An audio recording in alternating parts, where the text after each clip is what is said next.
Hai halo semuanya, bertemu kembali dengan saya Dr. Sandra Langlo, dokter spesialis penyakit dalam konsultan rheumatologi dari Siloam Hospital Lipo Village.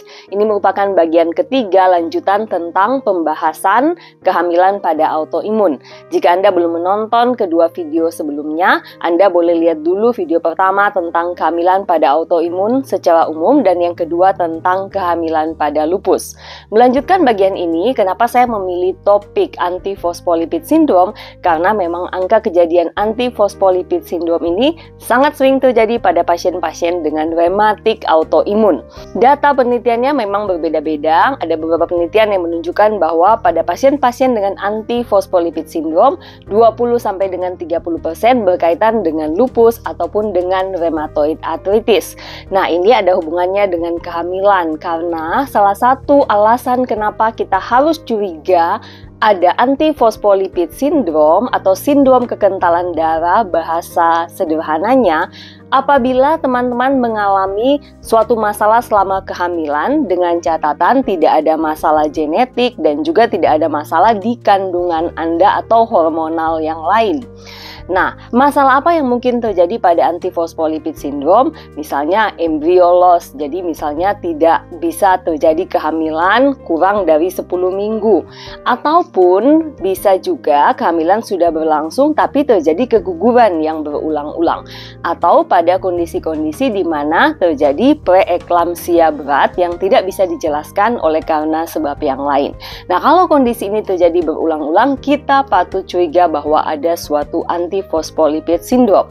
Jadi ada tes darah yang bisa dilakukan untuk mengkonfirmasi diagnosis selain gejala klinisnya, dan kalau memang terbukti ada terapi yang spesifik untuk ini agar kehamilan Anda bisa berjalan dengan lancar. Bagaimana dokter menegakkan diagnosis anti-phospholipid syndrome? Baru-baru ini American College of Rheumatology dan EULAR, dua organisasi rheumatologi dari Amerika dan Eropa, membuat suatu panduan cara diagnosis yang tentunya ini juga dapat membantu dalam praktek klinis ataupun dalam penelitian-penelitian tentang seperti apa sih orang yang disebut dengan anti-phospholipid syndrome ini.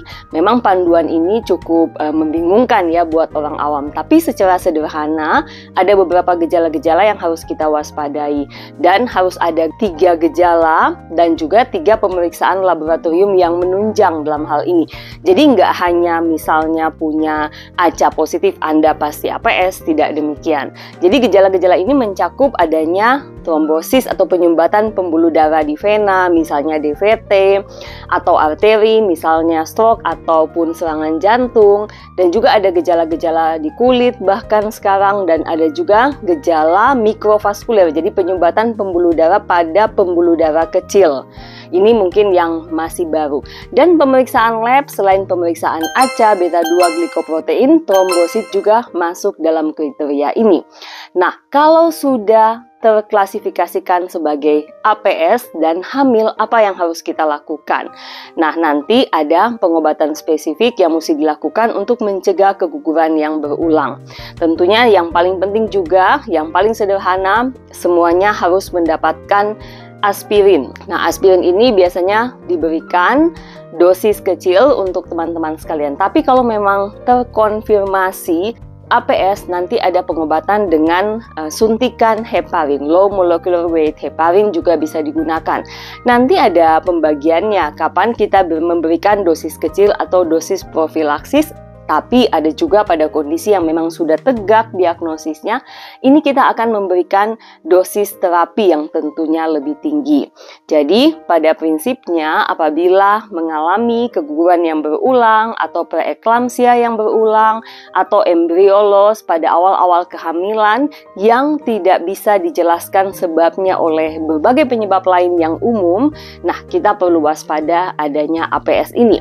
Dan APS ini sangat sering terjadi bersama-sama dengan penyakit rematik autoimun, misalnya RA, lupus, Sjogren, ankylosing spondylitis, dan juga skleroderma.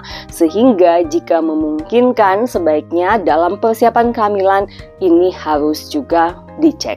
Demikian teman-teman sekalian, ini adalah video terakhir dari 3 seri tentang kehamilan pada autoimun. Sekali lagi saya mau mengingatkan pada teman-teman sekalian bahwa kehamilan pada autoimun ini bukan hal yang mustahil. Anda bisa memiliki bayi yang sehat dan juga ibu yang sehat. Tapi ada satu hal yang tidak boleh Anda lupakan, persiapan. Dan persiapan ini bahkan harus dilakukan sejak Anda mulai terdiagnosis.